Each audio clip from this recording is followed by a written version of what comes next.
तो फ्रेंड्स, स्वागत है आप सबका आपके अपने YouTube channel is my investment में। आलोक इंडस्ट्रीज के शेयर में क्वार्टर वन रिजल्ट के बाद से ही लगातार सर्किट टू सर्किट जो है लोअर सर्किट लग रहा है।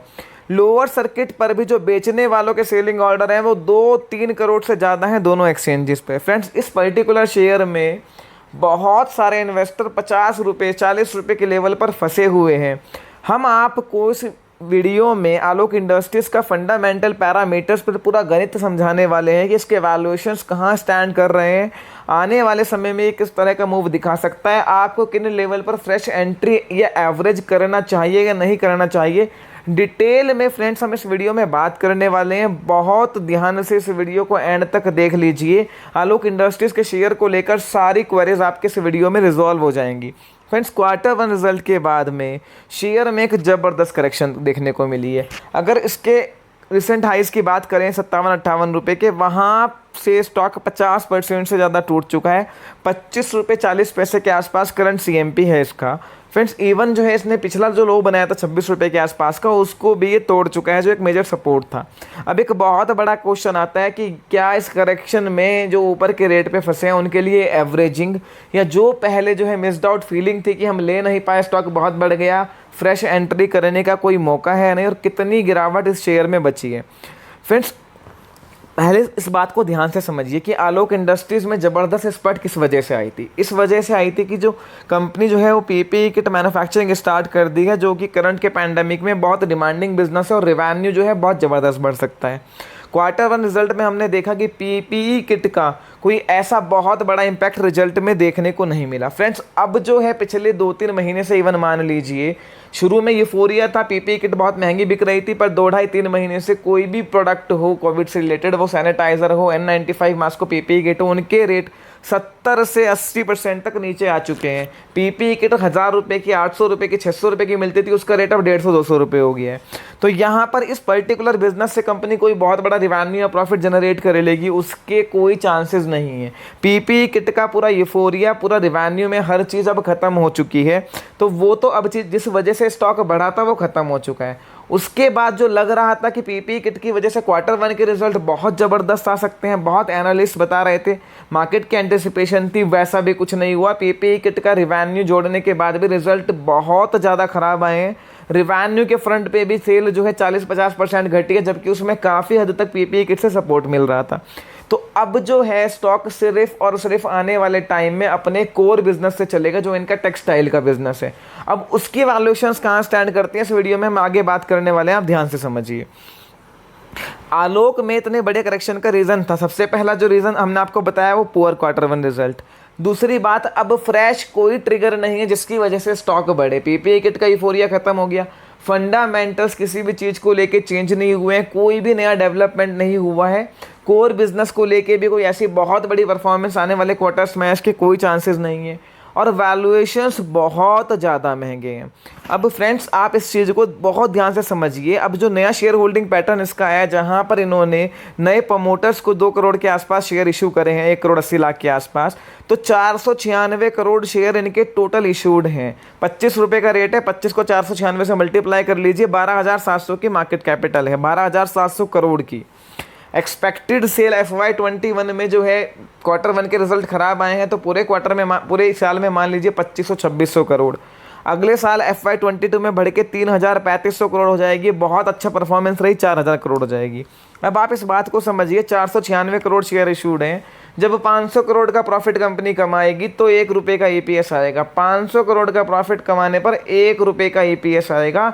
इस तरह के बिजनेस को 7 से 8% के मार्जिन से ऊपर कंपनी ऑपरेट नहीं करती हैं। तो अगर 5000 करोड़ की सेल करेंगे तब 1 रुपये का EPS आएगा, वो भी अगर मार्जिन्स आते हैं। अभी तो कंपनी लॉस ही दिखा रही है, अगर मार्जिन 7-8% का ही कंपनी दिखाती है तो 1 रुपये के EPS, 25 रुपये का CMP, 25 के PE पे टेक्सटाइल स्टॉक महंगा नहीं, बहुत महंगा है। कोई भी टेक्सटाइल स्टॉक 7, 8, 9 के ऊपर से PE पे ट्रेड नहीं करता।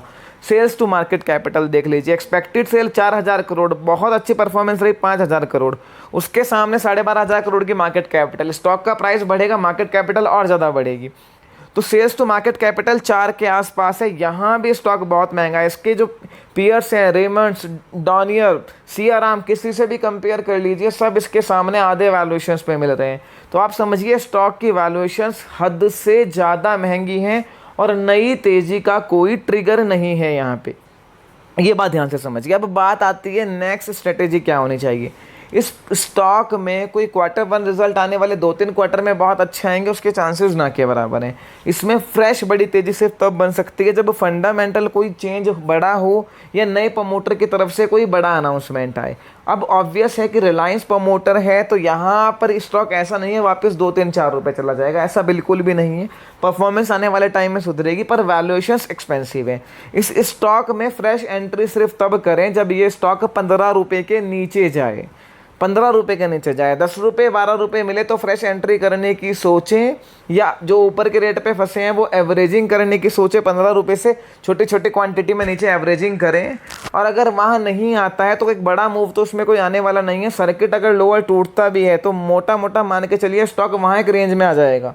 अगर बात करिए 5 सेशन और ट्रेडिंग सर्किट लगा, स्टॉक 17-18 रुपये आ गए, तो ऐसा कुछ नहीं है कि वहाँ से लगातार अपर सर्किट लगेगा। अगर वहाँ खुला तो स्टॉक जो है नॉर्मल ट्रेडिंग होगी, एक रेंज में फंसा रहेगा। इस स्टॉक में कोई बड़ी तेज़ी नहीं आने वाली है जब तक प्रमोटर की तरफ से कोई बड़ा अनाउंसमेंट नहीं है। अगर अनाउंसमेंट आता भी है तब भी वैल्यूएशंस एक्सपेंसिव है और मार्केट 2-3 क्वार्टर रिजल्ट्स को देखेगा। फ्रेंड्स ध्यान से समझिए, इस स्टॉक में फ्रेश एंट्री करने की गलती मत करिए और किसी भी यूफोरिया में, किसी भी अफवाह में नहीं फंसना है कि स्टॉक जो है एकाएक बहुत ऊपर चला जाएगा। अब golden opportunity is not a golden opportunity.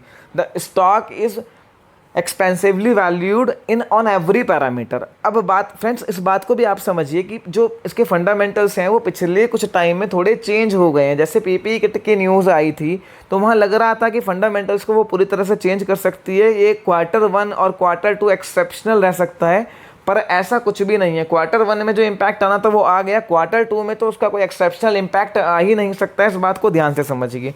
तो यहाँ ट्रैप नहीं होना है आपको किसी भी हालत में। अगर आपने खरीदना ही है तो तभी खरीदें जब स्टॉक जो है आपको 15 रुपये से नीचे 10-12 रुपये में मिले, अदरवाइज इसको छोड़ दीजिए। जो ऊपर के रेट पे ट्रैप्ड हैं वो भी तभी एवरेज करें जब उनको स्टॉक काफ़ी नीचे के रेट पे मिले। और फ्रेंड्स, अगर आप इस स्टॉक में एक नई एंट्री करने की सोच रहे हैं तो कम से कम 2 साल का व्यू बना के चलना। ये स्टॉक आपको शॉर्ट टर्म में कोई बहुत बड़ा मूव देने वाला नहीं है, क्योंकि फंडामेंटली हर पैरामीटर पे स्टॉक अब काफ़ी एक्सपेंसिव हो चुका है। आप अगर लेते हो उस रेट पे और पता लगा कि अभी 1-2 दिन बाद कोई सर्किट खुला या अपर सर्किट लग गया, आप सोचो कि वहाँ से ऊपर चला जाएगा, किसी भी रेट पे खरीदोगे तो आप ट्रैप हो जाओगे। यहाँ फंस तो जाओगे ही 2-3 साल के लिए, कैपिटल भी रोड होने का डर है। फ्रेंड्स, फर्दर आपकी कोई भी क्वेरी हो you can ask me in the comment section. Video आपको पसंद आई है फ्रेंड्स के साथ लाइक एंड शेयर कीजिए। और अगर आपने मेरा चैनल अब तक सब्सक्राइब नहीं किया, चैनल को सबसे पहले सब्सक्राइब